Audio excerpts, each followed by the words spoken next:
Chapter number 1। बचपन में बुरा सपना बनी कोरेगांव की यात्रा।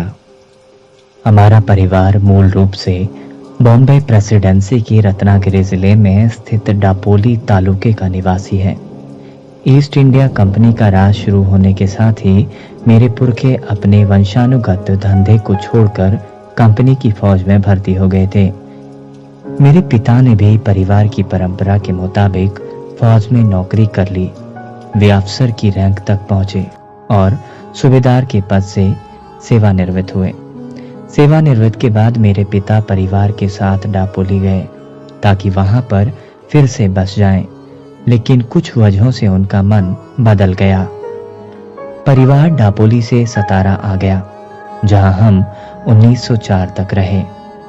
मेरी याददाश्त के मुताबिक पहली घटना 1909 की है, जब हम सतारा में रहते थे। मेरी माँ की मौत हो चुकी थी। मेरे पिता सतारा जिले में खाटव तालुके के कोरेगांव के खजांची की नौकरी पर थे। वहां मुंबई की सरकार अकाल पीड़ित किसानों को रोजगार देने के लिए तालाब खुदवा रही थी। अकाल से हजारों लोगों की मौत हो चुकी थी।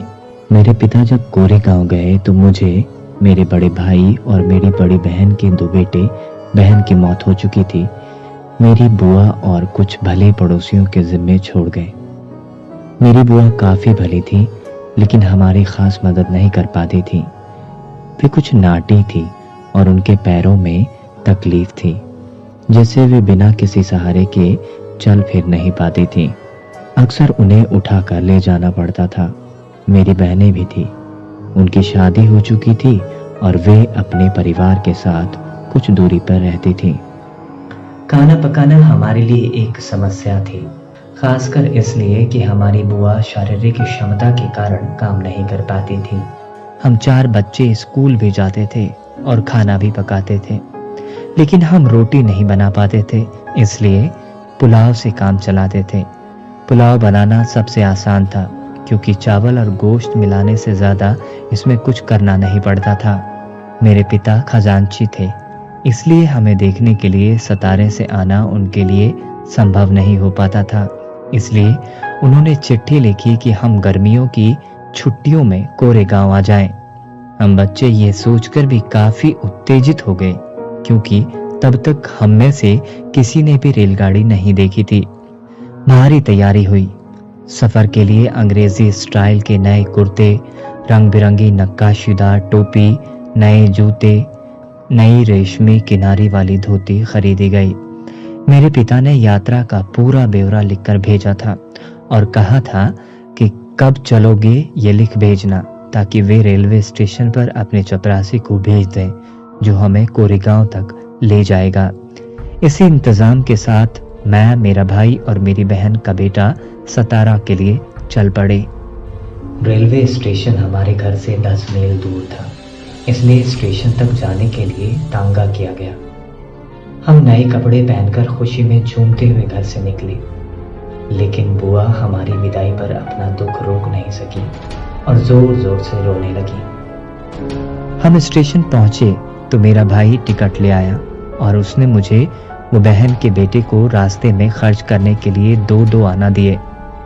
हम फौरन शाह खर्च हो गए और पहले नींबू पानी की बोतल खरीदी।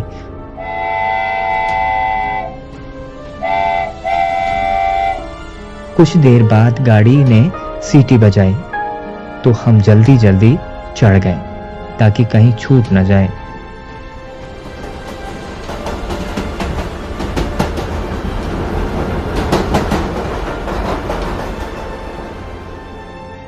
हमें कहा गया था कि मसूर में उतरना है, जो कोरेगांव का सबसे नजदीकी स्टेशन है।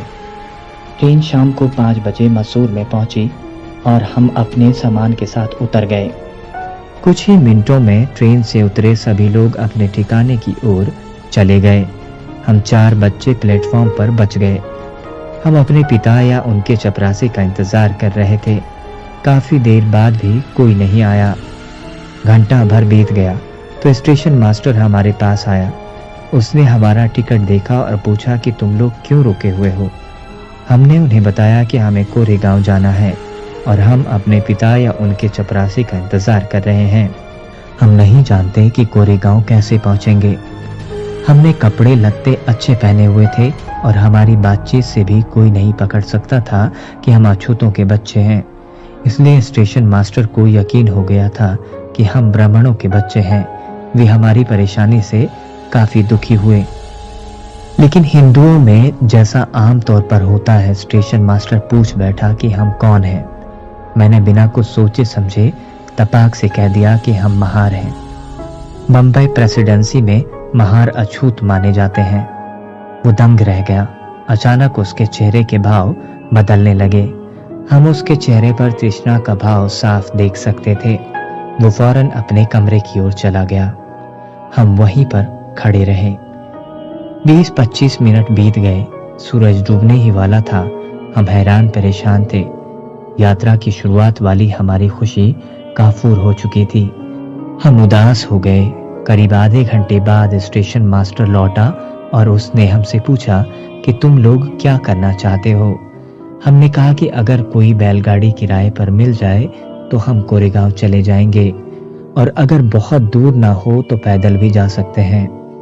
वहां किराए पर जाने के लिए कई बैलगाड़ियां थी, लेकिन स्टेशन मास्टर से मेरा महार कहना गाड़ी वालों को सुनाई पड़ गया था और कोई भी अछूत को ले जाकर अपवित्र होने को तैयार नहीं था। हम दूना किराया देने को तैयार थे, लेकिन पैसों का लालच भी कम नहीं कर रहा था। हमारी ओर से बात कर रहे स्टेशन मास्टर को समझ में नहीं आ रहा था कि क्या करें। अचानक उसके दिमाग में कोई बात आई और उसने हमसे पूछा, क्या तुम लोग गाड़ी हाँक सकते हो? हम फौरन बोल पड़े, हाँ, हम हाँक सकते हैं। यह सुनकर वो गाड़ी वालों के पास गया और उनसे कहा कि तुम्हें दोगुना किराया मिलेगा और गाड़ी वे खुद चलाएंगे। गाड़ीवान खुद गाड़ी के साथ पैदल चलता रहे। एक गाड़ीवान राजी हो गया। उसे दूना किराया मिल रहा था। वो अपवित्र होने से भी बचा रहेगा।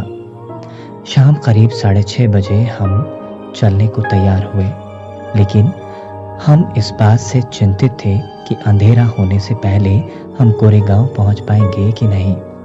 इसलिए हम निश्चिंत होने के बाद ये स्टेशन छोड़ना चाहते थे कि हम अंधेरे होने के पहले कोरेगांव पहुंच जाएंगे। हमने गाड़ीवान से पूछा कि कोरेगांव कितनी दूर है और कितनी देर में पहुंच जाएंगे। उसने बताया कि 3 घंटे से ज्यादा नहीं लगेगा। उसकी बात पर यकीन करके हमने अपना सामान गाड़ी पर रखा और स्टेशन मास्टर को शुक्रिया कहकर गाड़ी में चढ़ गए। हम में से एक ने गाड़ी संभाली और हम चल पड़े। गाड़ीवान बगल में पैदल चल रहा था। स्टेशन से कुछ दूर पर एक नदी थी, बिल्कुल सूखी हुई। उसमें कहीं कहीं पानी के छोटे छोटे गड्ढे थे। गाड़ीवान ने कहा कि हमें यहाँ रुककर खाना खा लेना चाहिए, वरना रास्ते में कहीं पानी नहीं मिलेगा। हम राजी हो गए। उसने किराए का एक हिस्सा मांगा ताकि बगल के गांव में जाकर खाना खाए। मेरे भाई ने उसे कुछ पैसे दिए और वो जल्दी आने का वादा करके चला गया। हमें भूख लगी थी। बुआ ने पड़ोसी औरतों से हमारे लिए रास्ते के लिए कुछ अच्छा भोजन बनवा दिया था।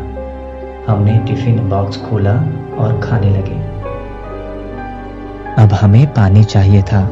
हम में से एक नदी वाले पानी के गड्ढे की ओर गया, लेकिन उसमें से तो गाय बैल के गोबर और पेशाब की बदबू आ रही थी।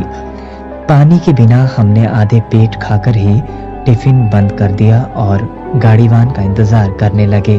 काफी देर तक वो नहीं आया। हम चारों ओर उसे देख रहे थे। आखिरकार वो आया और हम आगे बढ़े। 4-5 मील हम चले होंगे। अचानक गाड़ीवान कूदकर गाड़ी पर बैठ गया और गाड़ी हाँकने लगा। हम चकित थे कि ये वही आदमी है जो अपवित्र होने के डर से गाड़ी में नहीं बैठ रहा था, लेकिन उससे कुछ पूछने की हिम्मत हम नहीं कर पाए। हम बस जल्दी से जल्दी कोरेगांव पहुंचना चाहते थे, लेकिन जल्दी ही अंधेरा छा गया। रास्ता नहीं दिख रहा था। कोई आदमी या पशु भी नजर नहीं आ रहा था। हम डर गए। 3 घंटे से ज्यादा हो गए थे, लेकिन कोरेगांव का कहीं नामो निशान तक नहीं था। अभी हमारे मन में ये डर पैदा हुआ कि कहीं ये गाड़ीवान हमें ऐसी जगह तो नहीं ले जा रहा है कि हमें मारकर हमारा सामान लूट ले। हमारे पास सोने के गहने भी थे। हम उससे पूछने लगे कि कोरेगांव और कितना दूर है। वो कहता जा रहा था, ज्यादा दूर नहीं है, जल्दी ही पहुंच जाएंगे। रात के 10 बज चुके थे। हम डर के मारे सुबकने लगे और गाड़ीवान को कोसने लगे। उसने कोई जवाब नहीं दिया। अचानक हमें कुछ दूर पर एक बत्ती जलती दिखाई दी। गाड़ीवान ने कहा, वो देखो, चुंगी वाले की बत्ती है। रात में हम वहीं रुकेंगे। हमें कुछ राहत महसूस हुई। आखिर 2 घंटे में हम चुंगी वाले की झोपड़ी तक पहुंचे। यह एक पहाड़ी की तलहटी में उसकी दूसरी ओर स्थित थी। वहां पहुंचकर हमने पाया कि बड़ी संख्या में बैलगाड़ियां वहां रात गुजार रही हैं। हम भूखे थे और खाना खाना चाहते थे, लेकिन पानी नहीं था। हमने गाड़ीवान से पूछा कि कहीं पानी मिल जाएगा। उसने हमें चिताया कि चुंगी वाला हिंदू है और अगर हमने सच बोल दिया कि हम महार हैं तो पानी नहीं मिल पाएगा। उसने कहा, कहो कि तुम मुसलमान हो और अपनी तकदीर आजमा लो। उसकी सलाह पर मैं चुंगी वाले की झोपड़ी में गया और पूछा कि थोड़ा पानी मिल जाएगा। उसने पूछा, कौन हो? मैंने कहा, हम मुसलमान हैं। मैंने उससे उर्दू में बात की जो मुझे अच्छी आती थी, लेकिन वो चालाकी काम नहीं आई।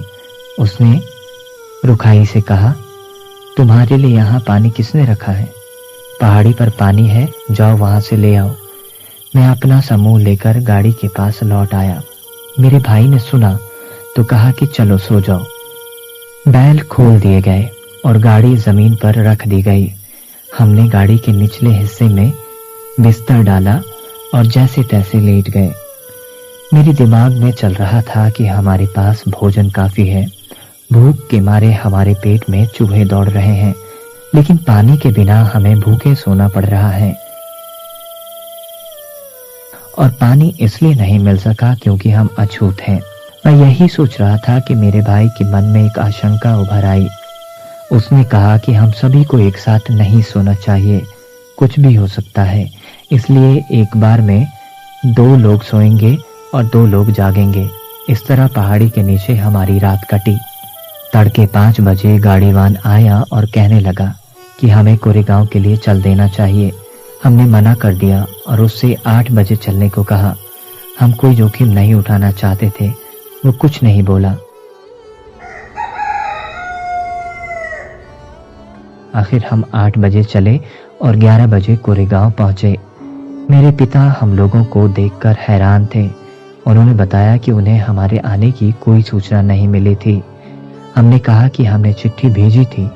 बाद में पता चला कि मेरे पिता के नौकर को चिट्ठी मिली थी, लेकिन वो उन्हें देना भूल गया था।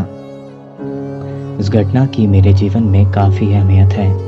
मैं तब 9 साल का था। इस घटना की मेरे दिमाग पर अमिट छाप पड़ी। इसके पहले भी मैं जानता था कि मैं अछूत हूँ और अछूतों को कुछ अपमान और भेदभाव सहना पड़ता है। मसलन स्कूल में मैं अपने बराबरी के साथियों के साथ नहीं बैठ सकता था। मुझे एक कोने में अकेले बैठना पड़ता था। मैं ये भी जानता था कि मैं अपने बैठने के लिए एक बोरा रखता था और स्कूल की सफाई करने वाला नौकर वो बोरा नहीं छूता था, क्योंकि मैं अछूत हूँ। मैं बोरा रोज घर लेकर जाता और अगले दिन लाता था। स्कूल में मैं यह भी जानता था कि ऊंची जाति के लड़कों को जब प्यास लगती तो वे मास्टर से पूछकर नल पर जाते और अपनी प्यास बुझा लेते थे। पर मेरी बात अलग थी। मैं नल को छू नहीं सकता था, इसलिए मास्टर जी की इजाजत के बाद चपरासी का होना जरूरी था। अगर चपरासी नहीं है तो मुझे प्यासा ही रहना पड़ता था। घर में भी कपड़े मेरी बहन धोती थी। सतारा में धोबी नहीं थे, ऐसा नहीं था। हमारे पास धोबी को देने के लिए पैसे नहीं हो, ऐसी बात भी नहीं थी। हमारी बहन को कपड़े इसलिए धोने पड़ते थे क्योंकि हम अछूतों का कपड़ा कोई धोबी धोता नहीं था। हमारे बाल भी मेरी बड़ी बहन काटती थी, क्योंकि कोई नाई हम अछूतों के बाल नहीं काटता था। मैं ये सब जानता था, लेकिन उस घटना से मुझे ऐसा झटका लगा जो मैंने पहले कभी महसूस नहीं किया था। उसी से मैं छुआछूत के बारे में सोचने लगा। उस घटना के पहले तक मेरे लिए सब कुछ सामान्य था, जैसा कि स्वर्ण हिंदुओं और अछूतों के साथ आम तौर पर होता है।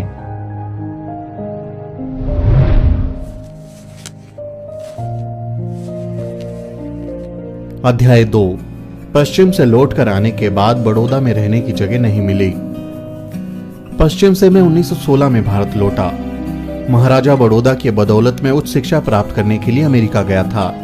मैंने कोलंबिया यूनिवर्सिटी न्यूयॉर्क से पढ़ाई की और 1917 में मैं लंदन चला गया। मैंने लंदन यूनिवर्सिटी के स्कूल ऑफ इकोनॉमिक्स में परास्नातक में दाखिला लिया था, लेकिन 1918 में मुझे अपनी पढ़ाई अधूरी छोड़कर भारत आना पड़ा। चूंकि मेरी पढ़ाई का खर्चा बड़ौदा स्टेट ने उठाया था, इसलिए उसकी सेवा करने के लिए मैं मजबूर था। किन वजहों से मैंने बड़ौदा स्टेट छोड़ा, उनका मेरे आज के उद्देश्य से कोई संबंध नहीं है और इसलिए यहां मैं इस बात में नहीं जाना चाहता। मैं सिर्फ बड़ौदा में मुझे किस तरह के सामाजिक अनुभव हुए उसी पर बात करूंगा और उसी को विस्तार से बताने तक खुद को सीमित रखूंगा। यूरोप और अमेरिका में 5 साल के प्रवास ने मेरे भीतर से ये भाव मिटा दिया था कि मैं अछूत हूँ। ये भी भाव मिट गया था कि भारत में अछूत कहीं भी जाता है तो वो खुद अपने और दूसरों के लिए मुश्किल पैदा करता है। जब मैं स्टेशन से बाहर आया तो मेरे दिमाग में अब एक ही सवाल घूम रहा था कि मैं कहाँ जाऊं, मुझे कौन रखेगा। मैं बहुत गहराई तक परेशान था। हिंदू होटल जिन्हें विशिष्ट कहा जाता था, उनको मैं पहले से ही जानता था, वे मुझे नहीं रखेंगे। वहां रहने का एकमात्र तरीका था कि मैं झूठ बोलूं, लेकिन उसके लिए मैं तैयार नहीं था, क्योंकि मैं अच्छे से जानता था कि अगर मेरा झूठ पकड़ा गया तो उसके क्या परिणाम होंगे। वो पहले से नियत थे। यूं तो मेरे कुछ मित्र बड़ौदा के थे जो अमेरिका पढ़ाई करने गए थे। अगर मैं उनके यहां गया तो क्या वो मेरा स्वागत करेंगे? मैं खुद को आश्वस्त नहीं कर सका। हो सकता है कि एक अछूत को अपने घर में बुलाने पर वो शर्मिंदा महसूस करें। मैं थोड़ी देर तक किसी पशुपेश में स्टेशन पर खड़ा रहा। फिर मुझे सूझा कि पता करूं कि कैंप में कोई जगह है क्या। तब तक सारे यात्री जा चुके थे। मैं अकेला बच गया था। कुछ एक गाड़ी वाले जिन्हें अब तक कोई सवारी नहीं मिली थी, वो मुझे देख रहे थे और मेरा इंतजार कर रहे थे। मैंने उनमें से एक को बुलाया और पता किया कि क्या कैंप के पास कोई होटल है। उसने बताया कि एक पारसी सराय है और वो पैसा लेकर ठहरने देते हैं। पारसी लोगों द्वारा ठहरने की व्यवस्था होने की बात सुनकर मेरा मन खुश हो गया। पारसी जोरास्ट्रियन धर्म को मानने वाले लोग होते हैं। उनके धर्म में छुआछूत के लिए कोई जगह नहीं है, इसलिए उनके द्वारा अछूत होने का, भेदभाव होने का कोई डर नहीं था। मैंने गाड़ी में अपना बैग रख दिया और ड्राइवर से पारसी सराय में चल देने के लिए कह दिया।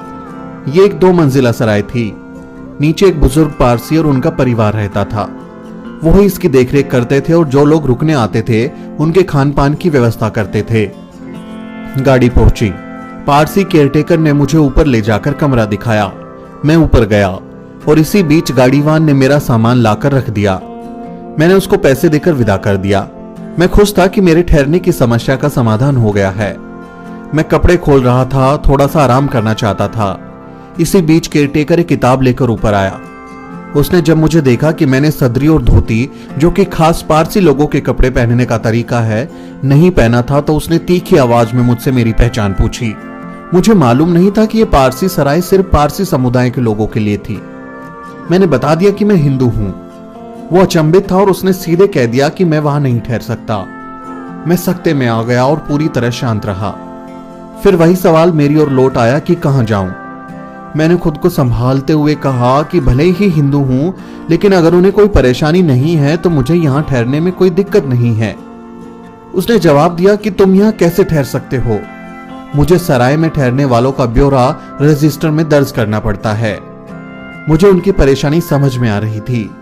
मैंने कहा कि मैं रजिस्टर में दर्ज करने के लिए कोई पारसी नाम रख सकता हूं। तुम्हें इसमें क्या दिक्कत है? अगर मुझे नहीं है तो तुम्हें कुछ नहीं खोना पड़ेगा, बल्कि तुम तो कुछ पैसे ही कमाओगे। मैं समझ रहा था कि वो पिघल रहा है। वैसे भी उसके पास बहुत समय से कोई यात्री नहीं आया था और वो थोड़ा कमाई का मौका नहीं छोड़ना चाहता था। वो इस शर्त पर तैयार हो गया कि मैं उसको 1.5 रुपए ठहरने और खाने का दूंगा और रजिस्टर में पारसी नाम ही लिखूंगा। वो नीचे गया और मैंने राहत की सांस ली। समस्या का हल हो गया था। मैं बहुत खुश था। तब तक मैं ये नहीं जानता था कि ये मेरी खुशी कितनी क्षणिक है। लेकिन इससे पहले कि मैं इस सराय वाले किस्से का दुखद अंत बताऊं, उससे पहले मैं ये बताऊंगा कि इस छोटे से अंतराल के दौरान मैं वहां कैसे रहा। इस सराय की पहली मंजिल पर एक छोटा सा कमरा और उसी से जुड़ा हुआ स्नान घर था जिसमें नल लगा हुआ था। उसके अलावा एक बड़ा हॉल था।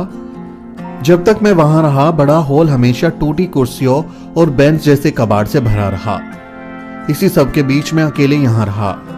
केयरटेकर सुबह एक कप चाय लेकर आता था, फिर वो दोबारा 9:30 बजे मेरा नाश्ता या सुबह का कुछ खाने के लिए लेकर आता था, और तीसरी बार वो रात 8:30 बजे रात का खाना लेकर आता था।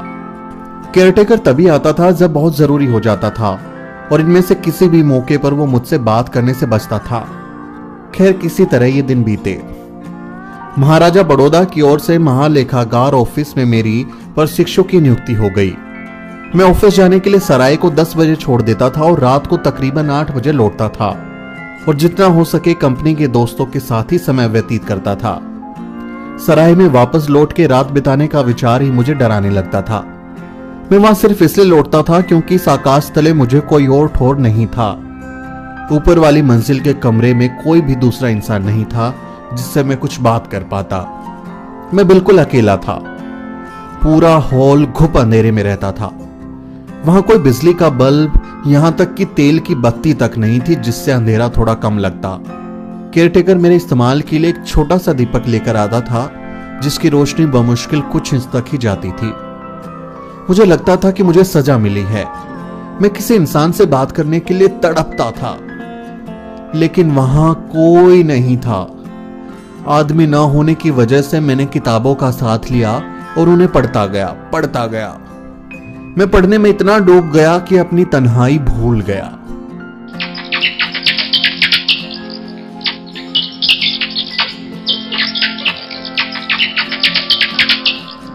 लेकिन उड़ते चमगादड़ जिनके लिए वह हॉल उनका घर था, उनकी चेचे की आवाजें अक्सर मेरे दिमाग को उधर खींच लेती थी।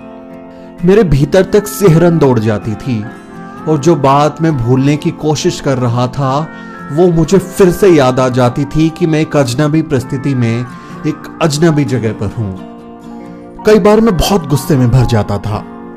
फिर मैं अपने दुख को और गुस्से को इस भाव से समझाता था कि भले ही ये जेल थी लेकिन एक ठिकाना तो है। कोई जगह न होने से तो अच्छा है कोई जगह होना। मेरी हालत इतनी खराब थी कि जब मेरी बहन का बेटा बंबई से मेरा बचा हुआ सामान लेकर आया तो वो जोर जोर से रोने लगा और मुझे उसे तुरंत वापस भेजना पड़ा। इस हालत में मैं एक पारसी सराय में पारसी बनकर रहा। मैं जानता था कि यह नाटक ज्यादा दिन नहीं कर सकता और मुझे किसी दिन पहचान लिया जाएगा, इसलिए मैं सरकारी बंगला पाने की कोशिश कर रहा था।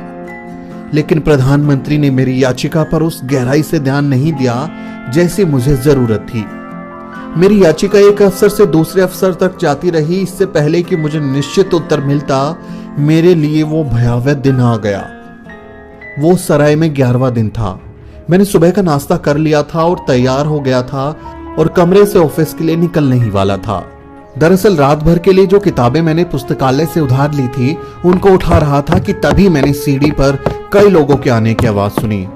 मुझे लगा कि यात्री ठहरने के लिए आए हैं और मैं उन मित्रों को देखने के लिए उठा। तभी मैंने दर्जनों गुस्से में भरे लंबे मजबूत पारसी लोगों को देखा। उनके हाथ में डंडे थे। वो मेरे कमरे की ओर आ रहे थे।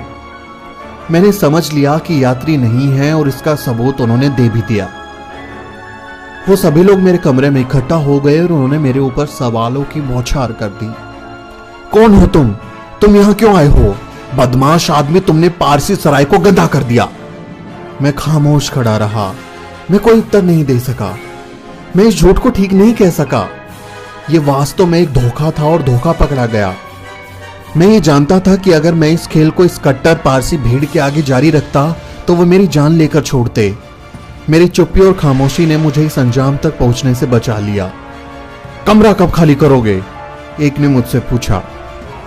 उस समय सराय के बदले मेरी जिंदगी दांव पर लगी थी। इस सवाल के साथ गंभीर धमकी छिपी थी। खैर, मैंने अपनी चुप्पी ये सोचते हुए तोड़ी कि एक हफ्ते में मंत्री मेरी बंगले की दरख्वास्त को मंजूर कर लेगा और उनसे विनती की कि मुझे एक हफ्ता और रहने दो। लेकिन पारसी कुछ भी सुनने के लिए तैयार नहीं थे। उन्होंने अंतिम चेतावनी दी कि उन्हें शाम तक मैं इस सराय में नजर न आऊं। मुझे निकलना ही होगा। उन्होंने गंभीर परिणाम भुगतने के लिए तैयार रहने को कहा और चले गए। मुझे कुछ नहीं सूझ रहा था। मेरा दिल बैठ गया था। मैं बड़बड़ाता रहा और फूट फूट के रोया। अंततः मैं अपनी कीमती जगह, जी हां, मेरे रहने के ठिकाने से वंचित हो गया। वो जेल खाने से ज्यादा अच्छा नहीं था, लेकिन फिर भी वो मेरे लिए कीमती था। पारसियों के जाने के बाद मैं बैठकर किसी और रास्ते के बारे में सोचने लगा। मुझे उम्मीद थी कि जल्दी ही मुझे सरकारी बंगला मिल जाएगा और मेरी मुश्किलें दूर हो जाएंगी। मेरी समस्याएं तात्कालिक थी और दोस्तों के पास इसका कोई ना कोई उपाय मिल सकता था। बड़ौदा में मेरा कोई अछूत मित्र नहीं था, लेकिन दूसरी जाति के मित्र थे। एक हिंदू था, दूसरा क्रिश्चियन था। पहले मैं अपने हिंदू मित्र के यहां गया और बताया कि मेरे ऊपर क्या मुसीबत आ पड़ी है। वो बहुत अच्छे दिल का था और मेरा बहुत करीबी दोस्त भी था। वो उदास और गुस्सा था। फिर उसने एक बात की ओर इशारा किया कि अगर तुम मेरे घर आए तो मेरे नौकर चले जाएंगे। मैंने उसके आशय को समझा और अपने घर में ठहराने के लिए नहीं कहा। फिर मैंने क्रिश्चियन मित्र के यहां जाना भी उचित नहीं समझा। एक बार उसने मुझे अपने घर रुकने का न्योता दिया तो था, तब मैंने पारसी सराय में रुकना ही सही समझा था। दरअसल न जाने का कारण हमारी आदतें अलग होना था। अब जाना बेइज्जती करवाने जैसा था, इसलिए मैं अपने ऑफिस चला गया। लेकिन मैंने वहां जाने का विचार छोड़ा नहीं था। अपने एक मित्र से बात करने के बाद मैंने अपनी भारतीय क्रिश्चियन मित्र से पूछा कि क्या वो अपने यहां मुझे रख सकता है। जब मैंने ये सवाल किया तो बदले में उसने कहा कि उसकी पत्नी कल बड़ौदा आ रही है और उससे पूछकर बताएगा। मैं समझ गया कि ये एक चालाकी भरा जवाब है। वो और उसकी पत्नी मूलतः एक ब्राह्मण परिवार के थे।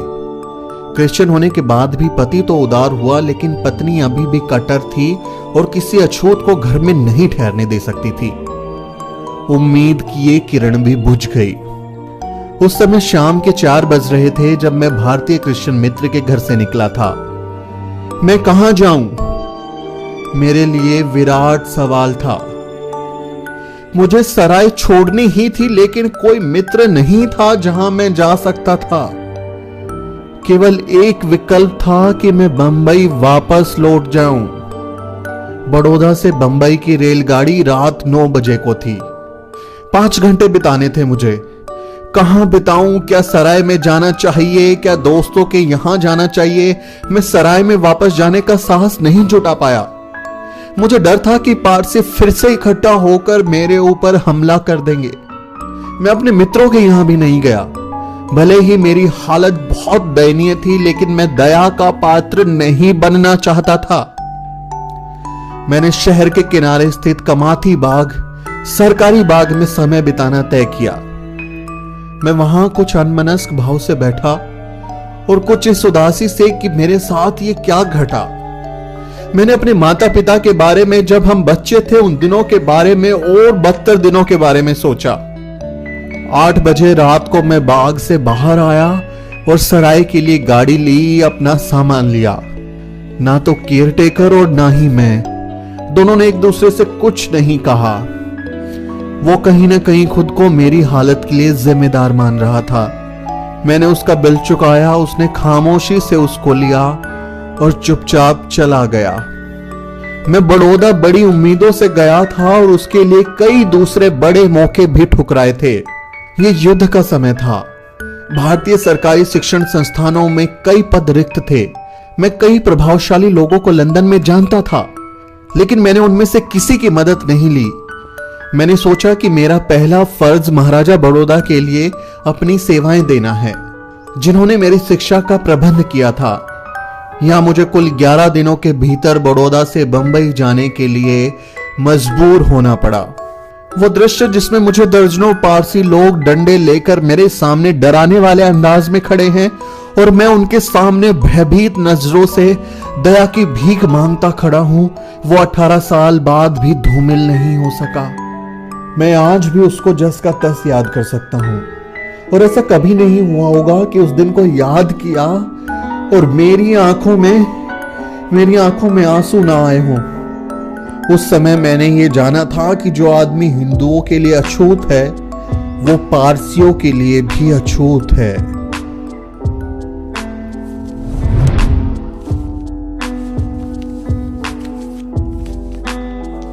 चालीस गांव में आत्मसम्मान, गंवारपन और गंभीर दुर्घटना। ये बात 1929 की है। बंबई सरकार ने दलितों के मुद्दों की जांच के लिए एक कमेटी गठित की। मैं उस कमेटी का एक सदस्य मनोनीत हुआ। इस कमेटी को हर तालुके में जाकर अत्याचार, अन्याय और अपराध की जांच करनी थी, इसलिए कमेटी को बांट दिया गया। मुझे और दूसरे सदस्यों को खानदेश के 2 जिला में जाने का कार्यभार मिला।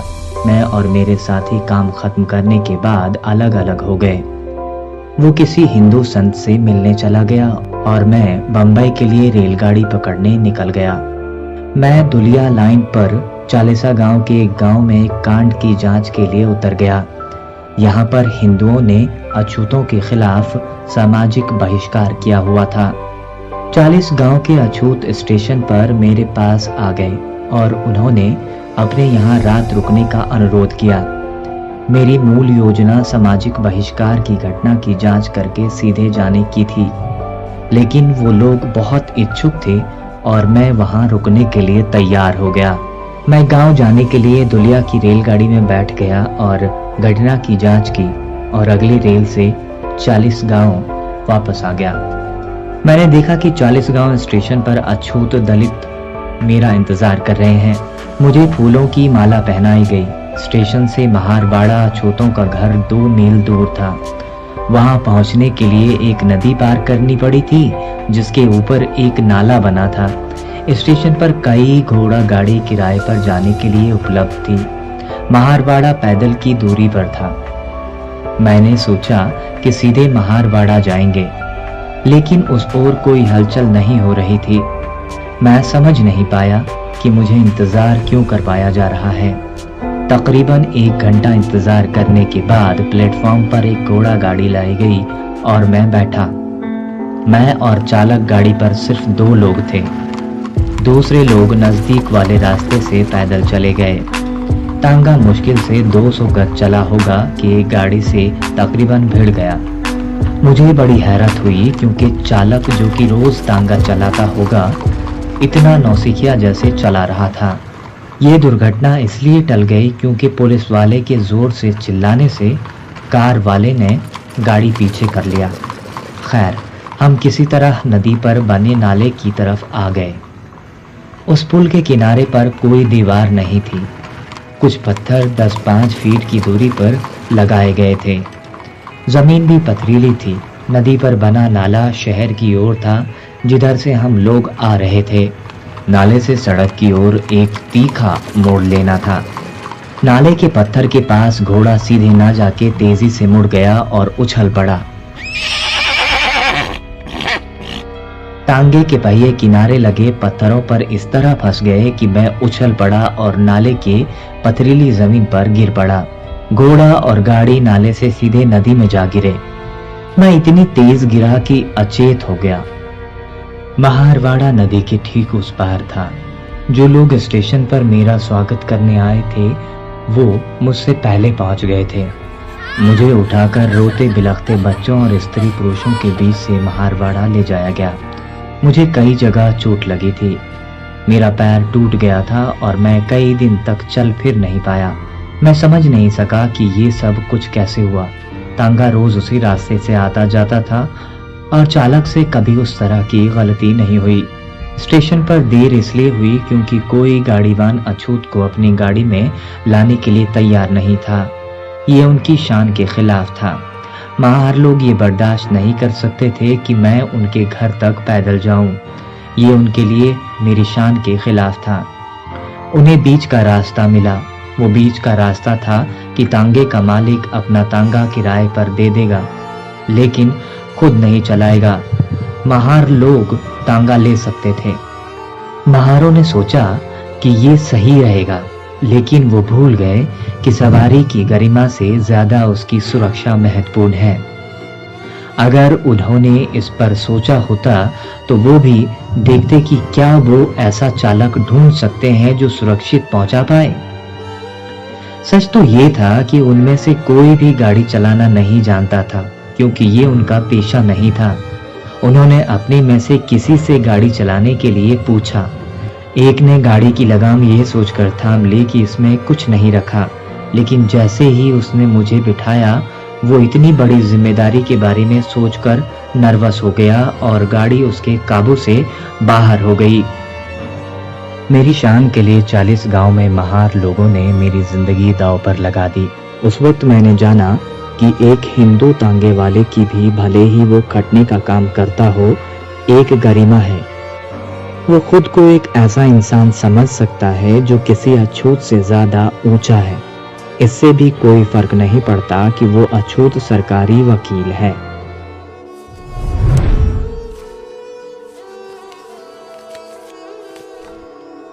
अध्याय 4, दौलताबाद के किले में पानी को दूषित करना। ये 1934 की बात है।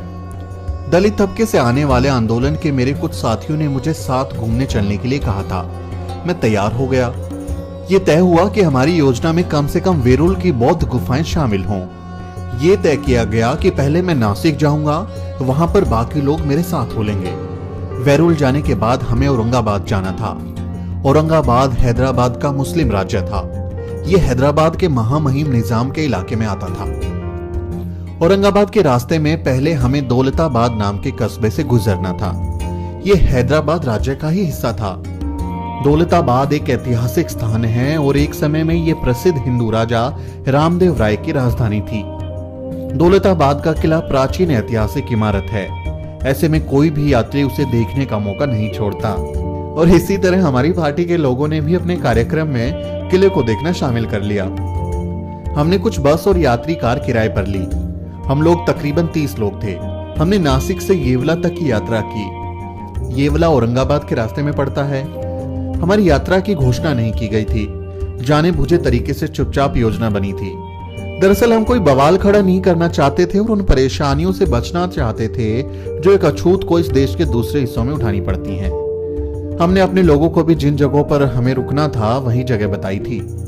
इसी के चलते निजाम राज्य के कई गांवों में गुजरने के दौरान हम लोगों से कोई भी आदमी मिलने नहीं आया। दौलताबाद में निश्चित ही अलग स्थिति थी। वहां हमारे लोगों को पता था कि हम लोग आ रहे हैं। वो कस्बे के मुहाने पर इकट्ठा होकर हमारा इंतजार कर रहे थे। उन्होंने हमें उतरकर चाय नाश्ते के लिए कहा और दौलताबाद किला देखने का तय किया गया। हम उनके प्रस्ताव पर सहमत नहीं हुए। हमें चाय पीने का बहुत मन था, लेकिन हम दौलताबाद किले को शाम होने से पहले ठीक से देखना चाहते थे। इसलिए हम लोग किले के लिए निकल पड़े और अपने लोगों से कहा कि वापसी में चाय जरूर पिएंगे। हमने ड्राइवर को चलने के लिए कहा और कुछ मिनटों में हम किले की फाटक पर थे। ये रमजान का महीना था जिसमें मुसलमान व्रत रखते हैं। फाटक के ठीक बाहर एक छोटा टैंक पानी से लबालब भरा था। उसके किनारे पत्थर का रास्ता भी बना था। यात्रा के दौरान हमारे चेहरे, शरीर, कपड़े धूल से भर गए थे। हम सबको हाथ मुंह धोने का मन हुआ, इसलिए बिना कुछ खासा सोचे हमारी पार्टी के कुछ सदस्यों ने अपने पत्थर वाले किनारे पर खड़े होकर हाथ मुंह धो लिया। उसके बाद हम फाटक से किले के अंदर गए। वहां हथियारबंद सैनिक खड़े थे। उन्होंने बड़ा सा फाटक खोला और हमें सीधे आने दिया। हमने सुरक्षा सैनिकों से भीतर आने के तरीके के बारे में पूछा था कि किले के भीतर कैसे जाएं। लेकिन इसी दौरान एक बूढ़ा मुसलमान सफेद दाढ़ी लहराते हुए पीछे से चिल्लाते हुए आया, थे अछूत, तुमने टैंक का पानी गंदा कर दिया। जल्दी ही कई जवान और बूढ़े मुसलमान जो आसपास थे उनमें शामिल हो गए और हमें गालियां देने लगे। थेड़ों का दिमाग खराब हो गया है। थेड़ों को अपना धर्म भूल गया है। इनकी औकात क्या है?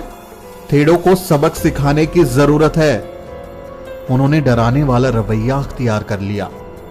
हमने बताया कि हम लोग बाहर से आए हैं और स्थानीय नियम नहीं जानते। उन्होंने अपना गुस्सा स्थानीय अछूत लोगों पर निकालना शुरू कर दिया जो उस वक्त फाटक पर आ गए थे। तुम लोगों ने इन लोगों को क्यों नहीं बताया कि ये टैंक अछूत इस्तेमाल नहीं कर सकते? ये सवाल वो लोग उनसे लगातार पूछने लगे। बेचारे लोग, वे लोग जब हम टैंक के पास थे तब तो वो वहां थे ही नहीं। ये पूरी तरह से हमारी गलती थी क्योंकि हमने किसी से पूछा नहीं था। स्थानीय अछूत लोगों ने विरोध जताया कि उन्हें नहीं पता था, लेकिन मुसलमान लोग हमारी बात सुनने को तैयार नहीं थे। वे हमें और उनको गाली देते जा रहे थे। वो इतनी खराब गालियां दे रहे थे कि हम भी बर्दाश्त नहीं कर पा रहे थे। वहां दंगे जैसे हालात बन गए थे। और हत्या भी हो सकती थी, लेकिन हमें किसी भी तरह खुद पर नियंत्रण रखना था। हम ऐसा कोई आपराधिक मामला नहीं बनाना चाहते थे जो हमारी यात्रा को अजीब तरीके से खत्म कर दे। भीड़ में से एक नौजवान मुसलमान लगातार बोले जा रहा था कि सबको अपना धर्म बताना है। इसका मतलब कि जो अछूत है वो टैंक से पानी नहीं ले सकता। मेरा धैर्य खत्म हो गया। मैंने थोड़े गुस्से में पूछा, क्या तुमको तुम्हारा धर्म यही सिखाता है? क्या तुम किसी अछूत को पानी लेने से रोक दोगे अगर वो मुसलमान बन जाए? इन सीधे सवालों से मुसलमानों पर कुछ असर होता दिखा। उन्होंने कोई उत्तर नहीं दिया और चुपचाप खड़े रहे। सुरक्षा सैनिक की ओर मुड़ते हुए मैंने फिर से गुस्से में कहा, क्या हम इस किले में जा सकते हैं या नहीं? हमें बताओ, और अगर हम नहीं जा सकते तो हम यहां रुकना नहीं चाहते। सुरक्षा सैनिक ने मेरा नाम पूछा। मैंने कागज पर अपना नाम लिख कर दिया। वह उसे सुपरिटेंडेंट के पास भीतर ले गया और फिर बाहर आया। हमें बताया गया कि हम किले में जा सकते हैं, लेकिन कहीं भी किले के भीतर पानी नहीं छू सकते। और साथ में एक हथियार से लैस सैनिक भी भेजा गया ताकि वो देख सके कि हम उसके आदेश का उल्लंघन तो नहीं कर रहे हैं। मैंने पहले एक उदाहरण दिया था कि कैसे एक अछूत हिंदू पारसी के लिए भी अछूत होता है, जबकि ये उदाहरण दिखाता है कि कैसे एक अछूत हिंदू मुसलमान के लिए भी अछूत ही होता है।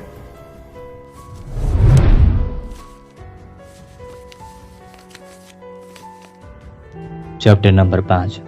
डॉक्टर ने समुचित इलाज से मना किया, जिससे युवा स्त्री की मौत हो गई। ये घटना कठियावाड़ में एक गांव की अछूत स्कूल में पढ़ने वाले शिक्षक की है।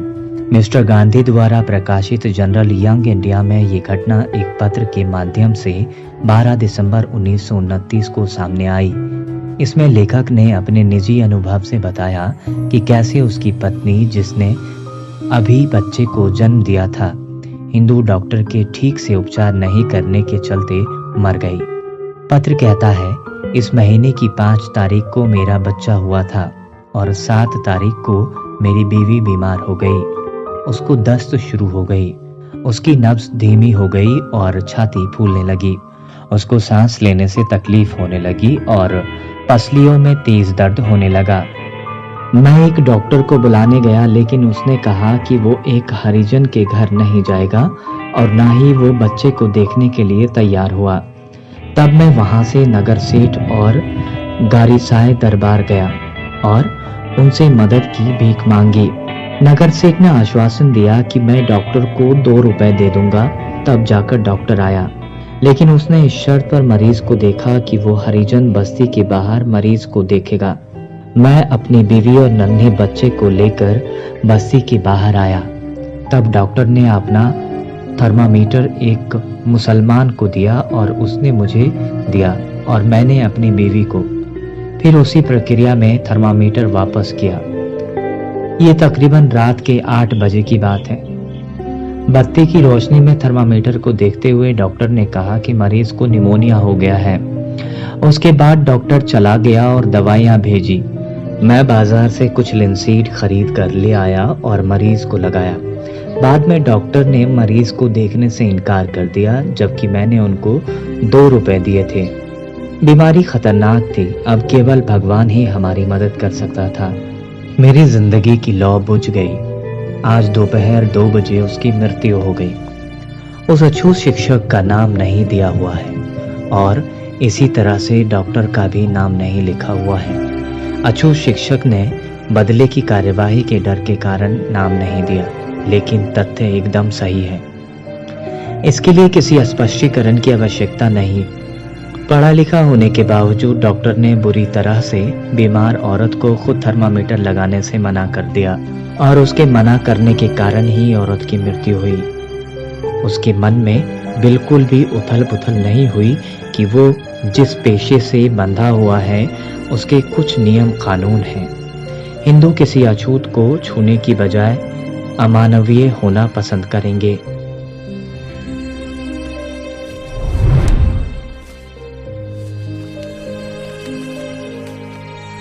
गाली गलौज और धमकियों के बाद युवा कलर को नौकरी छोड़नी पड़ी। इस कड़ी में एक और घटना है। 6 मार्च 1938 को कासरवड़ी यानी वुलन मिल के पीछे दादर बंबई में इंदुलाल याग्निक की अध्यक्षता में भंगी लोगों की एक बैठक हुई। इस बैठक में एक भंगी लड़के ने अपना अनुभव इन शब्दों में बयां किया। मैंने 1933 में भाषा की अंतिम परीक्षा पास की। मैंने अंग्रेजी कक्षा 4 तक पढ़ी थी। मैंने बंबई म्युनिसिपल पार्टी के स्कूल कमेटी में शिक्षक के पद के लिए आवेदन किया, लेकिन वैकेंसी नहीं होने के चलते असफल रहा। फिर मैंने अहमदाबाद में पिछड़े वर्ग के अफसर के लिए तलाती पद यानी गांव का पटवारी के लिए आवेदन किया और सफल रहा। 19 फरवरी 1936 को मैं बारसार तालुका के खेड़ा जिले में मामलातदार के कार्यकालय में तलाती पद पर नियुक्त हुआ। वैसे मेरा परिवार मूलतः गुजरात से आया था, लेकिन मैं इससे पहले कभी गुजरात नहीं गया था। मैं यहाँ पहली बार आया था। उसी तरह से मैं ये नहीं जानता था कि सरकारी दफ्तर में भी छुआछूत है। मेरे अछूत होने की बात मेरे आवेदन में पहले से लिखी थी, इसलिए मैं उम्मीद करता था कि मेरे सहकर्मियों को पहले से ही पता होगा कि मैं कौन हूँ। इसलिए मैं मामलातदार ऑफिस के क्लर्क के व्यवहार से हैरान रह गया जब मैं तलाती का पद संभालने वहां पहुंचा। कारकुन ने बड़े ही घृणा से मुझसे पूछा, तुम कौन हो? मैंने जवाब दिया, सर मैं एक अछूत हूँ। उसने कहा, भाग जाओ और दूर खड़े रहो। तुम्हारी हिम्मत कैसे हुई मेरे नजदीक आने की? अभी तुम ऑफिस में हो, अगर तुम बाहर होते तो अब तक मैं तुम्हें 6 लात मारता। हिम्मत तो देखो, यहाँ नौकरी करने आया है। इसके बाद उसने मुझसे कहा कि अपने सर्टिफिकेट और नियुक्ति का आदेश पत्र यहाँ जमीन पर रख दो। जब मैं बरसाड़ के मामलातदार ऑफिस में काम कर रहा था तो मुझे सबसे ज्यादा मुश्किल पानी पीने में होती थी। ऑफिस के बरामदे में पीने के पानी के लिए डिब्बे रखे थे और वहां पर एक इन डिब्बों की जिम्मेदारी और पानी पिलाने के लिए आदमी बैठा हुआ था। उसका काम था कि ऑफिस के क्लर्कों को जब भी जरूरत हो पानी पिलाया जाए। उसकी अनुपस्थिति में वो लोग खुद डिब्बे से जाकर पानी निकालकर पीते थे। मेरे मामले में ये बिल्कुल असंभव था। मैं उस डिब्बे को छू नहीं सकता था। मेरे छूते ही वो पानी दूषित हो जाता, इसलिए मुझे पानी पिलाने वाले की दया पर निर्भर रहना पड़ता था। मेरे इस्तेमाल के लिए खराब सा बर्तन रखा था जिसे मेरे सिवाय ना कोई छूता था और ना कोई धोता था। इसी बर्तन में पानी वाला मेरे लिए पानी ढाल देता था, लेकिन मैं पानी तभी ले सकता था जब वो पानी पिलाने वाला मौजूद हो। पानी पिलाने वाले को भी मुझे पानी देना पसंद नहीं था। जब मैं पानी पीने आ रहा होता तो वो वहां से सरक लेता। नतीजतन मुझे बिना पानी पिए रहना पड़ता था। ऐसे 1-2 दिन नहीं थे, बल्कि कई दिन थे जिसमें मुझे पानी नहीं मिलता था। इसी तरह की दिक्कत मेरे ठहरने को लेकर भी थी। मैं बारसाड़ में अजनबी था, कोई भी मुझे घर देने को तैयार नहीं था। बारसाड़ के अछूत भी अपने यहाँ ठहराने को तैयार नहीं थे। उन्हें भय था कि वो उन हिंदुओं को नाराज कर देंगे जिन्हें पसंद नहीं था कि मैं एक क्लर्क बनकर अपनी हैसियत से ज्यादा रहूं। सबसे ज्यादा तकलीफ मुझे खाने को लेकर हुई। ऐसी कोई जगह और ऐसा कोई आदमी नहीं था जो मुझे खाना दे सके। मैं सुबह शाम भाजस खरीदकर गांव के बाहर किसी सुनसान जगह पर खाता था और रात को मामलातदार ऑफिस के बरामदे में आकर सोता था। इस तरीके से मैंने कुल 4 दिन बिताए। ये सब कुछ मेरे लिए बर्दाश्त से बाहर हो गया। तब मैं अपने पूर्वजों के गांव जंत्राल चला गया। ये बलसाड़ से 6 मील दूर था। हर दिन मुझे 11 मील पैदल चलना पड़ता था। ये सब मैंने कुल 1.5 महीने किया। उसके बाद मामलातदार ने मुझे एक तलाती के पास काम सीखने के लिए भेज दिया। इस तलाती के पास 3 गांव जंत्राल, खांपुर और सैजपुर का जिम्मा था। जंत्राल उसका मुख्यालय था। मैं जंत्राल में इसी तलाती के साथ 2 महीने रहा। उसने मुझे कुछ नहीं सिखाया। मैं एक बार भी गांव के ऑफिस में नहीं गया। गांव का मुखिया खासतौर पर मेरा विरोधी था। एक बार उसने कहा, तुम्हारे बाप दादे गांव के ऑफिस में झाड़ू बुहारी करते थे और तुम अब हमारी बराबरी में बैठना चाहते हो? देख लो, बेहतर यही होगा कि नौकरी छोड़ दो। एक दिन तलाती ने मुझे सैजपुर जनसंख्या सारिणी तैयार करने के लिए बुलाया। मैं जंत्राल से सैजपुर गया। मैंने देखा कि मुखिया और तलाती गांव के ऑफिस में कुछ काम कर रहे हैं। मैं गया और ऑफिस के दरवाजे पर खड़ा हो गया और उन्हें नमस्कार किया, लेकिन उन्होंने कुछ भी ध्यान नहीं दिया। मैं वहां करीबन 15 मिनट तक खड़ा रहा।